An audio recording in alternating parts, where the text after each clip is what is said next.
There's a single click that costs traders more money than almost any other mistake in this entire game, and it isn't a bad entry. It isn't even a bad exit. It's the moment you drag your stop loss just a little further away, just this once, just to give the trade room to breathe. That click feels like patience. It's actually the single most expensive habit hiding inside your trading, and by the end of this, you'll understand exactly why your brain begs you to do it and what it's really costing you every single time you do. Here's a question worth sitting with before we go any further. If moving a stop loss were genuinely about giving a trade more room, why does it almost never happen on winning trades? You don't see traders dragging their stop further away when they're up. It only happens on the way down. Keep that asymmetry in your head because it's the whole story, and we're coming back to it. Most traders think of a stop loss as a technical setting, a number on a chart chosen with logic, based on volatility or structure or risk percentage, and it is then, right up until the moment price actually approaches it. Then something strange happens. The number stops being a technical setting and starts being an argument you're having with yourself. This is where the work of financial psychologist Hersh Shefrin becomes essential, even though he built his career studying investors, not traders specifically. Shefrin, working alongside colleague Meir Statman, identified a pattern so consistent across portfolios that it earned its own name, the Disposition Effect, the strong, measurable tendency to sell winning positions too early while holding losing ones far longer than the original plan called for. Their research found this wasn't a fringe behavior among careless investors. It showed up reliably across skilled and unskilled traders alike, which told them it wasn't a knowledge problem at all. Your stop loss was never just a number. The moment price touches it, some part of you experiences it as a verdict, and the disposition effect is simply what happens when a person tries to postpone a verdict rather than accept one that's already true. So when your hand moves toward that stop loss to drag it a little further, you're not adjusting a trade, you're negotiating with a loss that hasn't happened yet, trying to postpone the moment your brain has to register it as real. And here's the part almost nobody says out loud. It works. For about 30 seconds. The relief is immediate. The problem is what that relief actually costs you. There's a second layer to Shefrin and Statman's research that explains exactly why that cost is so much larger than the money on the losing trade itself. They found that people don't evaluate a losing position purely on its own merits going forward. They evaluate it against the price they originally paid, treating that entry price as a reference point the position has to earn its way back to before it's allowed to close. The objectively smarter move, redeploying that same capital somewhere with better odds, gets rejected again and again, not because it's unclear, but because closing the position below the reference point feels like making the loss permanent, while holding it keeps the story of getting back to even still technically alive. The money isn't really the point anymore. Getting back to the reference point is the point, and that single distinction quietly wrecks more trading accounts than bad strategy ever does. Think about what that means practically.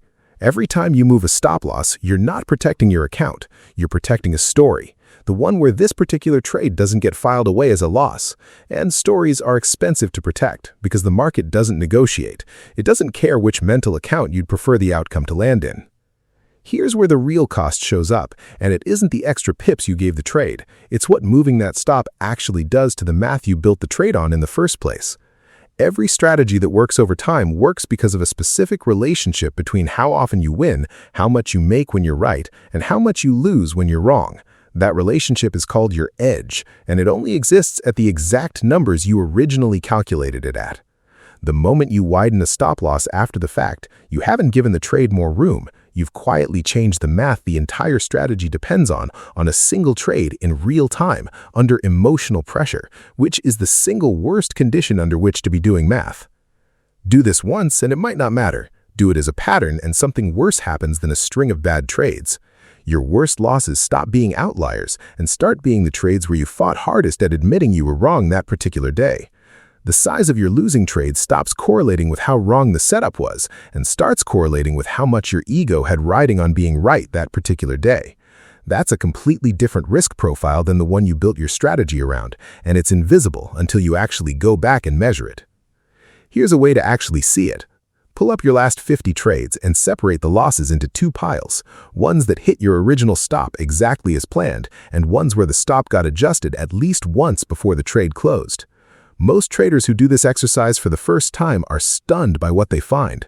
The second pile isn't just bigger on average, it's often responsible for the majority of total losses, sometimes from a small handful of trades, even though it represents a small fraction of total trades taken. 1 or 2 defended losses can do more damage to an account than 50 clean, boring, disciplined ones combined. If you've ever looked at your trade history and noticed your worst losses aren't your worst setups, they're your most defended ones, this is exactly why. And if that's landing right now, this is a good moment to hit like and subscribe, because there's a specific reframe coming that changes how this actually feels to do differently, and you're going to want it before your next trade. So, what actually breaks this pattern if willpower alone clearly isn't enough to out-argue an emotional system that's older than language? The answer isn't a stronger rule about never moving your stop. Rules made in a calm moment rarely survive contact with an aroused one, and you already know this from experience, even if you've never put it in those words. What actually works is changing what the stop-loss represents before you ever place the trade, so there's nothing left to negotiate when price gets there. Here's the shift. A stop-loss isn't the point where you admit you were wrong, it's the point where the specific conditions that made the trade worth taking are no longer true. Those are 2 completely different things, and only one of them threatens your identity. Being wrong feels personal. A condition changing is just information. When you write down, before you ever enter, exactly what has to remain true for this trade to still make sense, you give your future self something to check against instead of something to feel.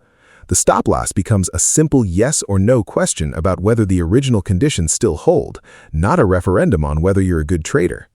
This does something else too, something Shefrin and Statman's research would predict directly. It removes the reference point before the emotional moment ever arrives. You're not deciding whether to accept a loss under pressure. You already decided, calmly, before any pressure existed, exactly what would trigger it.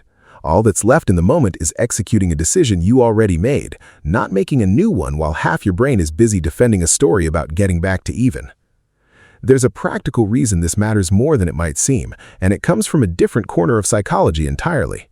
Robert Cialdini, known for his research on what makes people follow through on their own decisions, found that a commitment made actively, in writing, and at a time of the person's own choosing holds far more weight than an intention formed silently in the moment. Once you've written a condition down before the trade even exists, backing out of it doesn't just cost you the trade, it creates a small, specific inconsistency with a version of yourself you already committed to on paper, and people are far more resistant to breaking a written commitment than an unspoken one. You're not trying to become a person who feels losses less, you're borrowing the weight of a decision your calmer self already signed off on. Try this on your very next trade. Before you enter, write 1 sentence describing exactly what condition, if it breaks, means the trade is done, no matter what the number says. Then, when price gets there, you're not negotiating anymore. You're just checking a fact you already settled. Remember that question from the start? Why moving a stop-loss almost never happens on a winning trade? Now you know. Winning doesn't threaten the story. Losing does. And once you stop treating your stop-loss as a verdict on you and start treating it as a simple fact about whether the setup is still true, that click stops being the most expensive habit in your trading. It becomes just information, the same as it always should have been. If this changed how you'll look at your next stop-loss, tell us in the comments what condition you're going to write down before your next trade. Hit like and subscribe for more of this.